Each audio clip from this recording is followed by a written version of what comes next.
तर मुलांनो, आज आपण एका राजाची कथा घेणार आहे.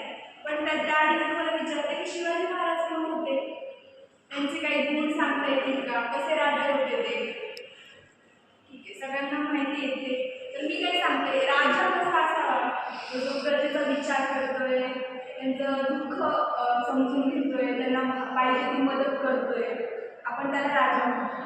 आधी आपल्या काळात काय होती, राजवट पद्धत होती आणि आता काय लोकशाही पद्धत आहे, जेणेकरून आपण काय करतो, मतदान करतो आणि आपला नेता निवडतो. तर असंच एका राजाची आपण कथा आता आज पाहणार आहोत आणि ती कथा घेतलेली आहे ऋग्वेदातून. सगळ्यांना वेदातील साहित्य माहिती आहे. ऋग्वेद, अथर्ववेद, यजुर्वेद, सामवेद, हे काय संस्कृतमध्ये प्राचीन काली लिहिलेले वेद आहे. पण त्याच ऋग्वेदात ही कथा आलेली आहे आणि कथेचं नाव आहे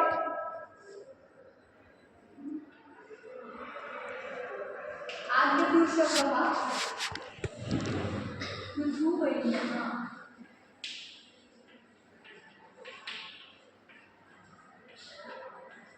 काय नाव आहे? आद्यपुरुषः पृथुवैन्यः.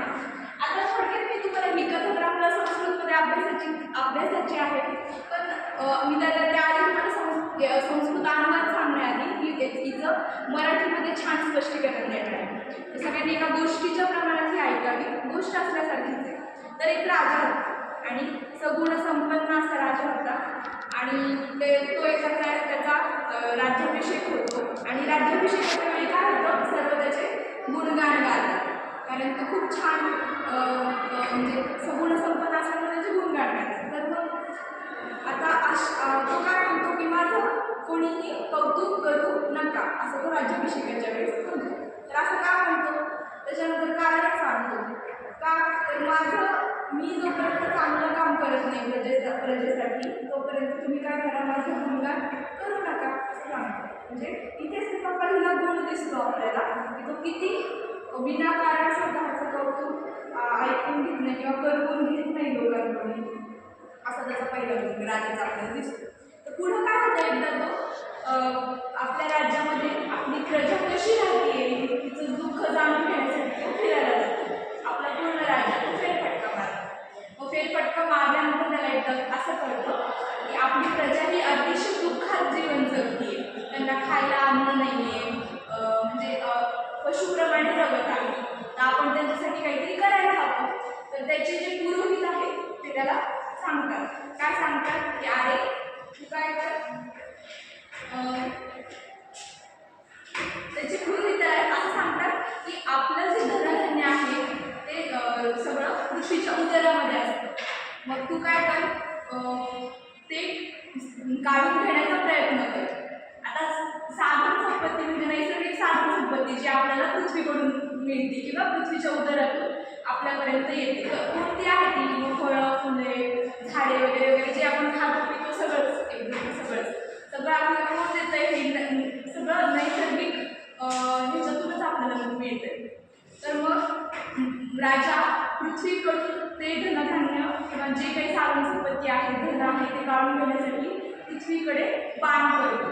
राजाकडे माहिती आहे ना सगळ्यांना धनुष्यबाण असतो, तो बाण करतो पृथ्वीकडे. तर तेवढ्यात काय होतं, पृथ्वी माता ही त्याच्यासमोर प्रकट होते आणि ती काय म्हणते की तुझा जो पिता होता तो काय होता, खूप क्रूर असा राजा होता आणि तो काय करायचा, प्रजेशी नीट वागत नव्हता.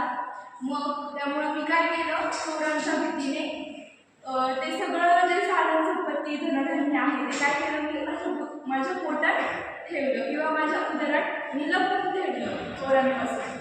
तर मग आता तू काय कर, सगळ्यांना घे आणि शेती कर, आणि शेती केल्यानंतर तुला आपोआपच काय मिळेल, ते धनधान्य सगळं मिळेल. तर मग अशा रीतीने राजा काय करतो, शेती करायला सुरुवात करतो. मग शेतीसाठी काय काय लागतं बरं, सगळ्यांना माहिती आहे शेती कशी करतात. तर मग शेतीसाठी अवजारं लागतात, पाणी लागतं. मग पाण्यासाठी काय केलं राजांनी, नद्या अडवतो, जलव्यवस्थापन करतो, पावसाचं पाणी कसं साचवलं जाईल हे बघतो. अशा प्रकारे विविध बियाणांचा वापर करून पेरतो वगैरे. त्यांच्यावर संस्करण करतो त्या बियांवर. मग अशा प्रकारे तो काय करतो, पेरणी करतो. आणि पेरणी झाल्यानंतर काय होतं सगळ्यांनाच माहिती आहे, बीला अंकुर फुटतं आणि अंकुर फुटल्यानंतर छान मस्त पीक दिसतं आणि ते पीक आल्यानंतर काय होतं, आपण त्याचं अन्न तयार करतो. मग असंच झालं तिथे पण. तिथे काय होणार, मग सगळ्या ज्या प्रजेला ते पीक मिळालं, धनधान्य, तीच नैसर्गिक साधनसंपत्ती म्हणजेच आपलं धन आहे. तर मग हे पीक मिळाल्यानंतर सगळी प्रजा काय झाली, संतुष्ट झाली.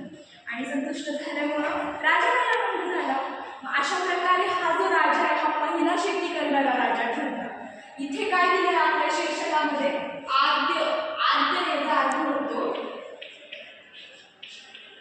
पहिला.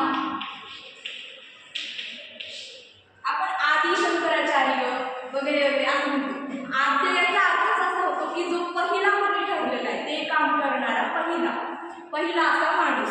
म्हणजे हा काय ठरलाय, आद्य ठरलाय. आद्य म्हणजे पहिला.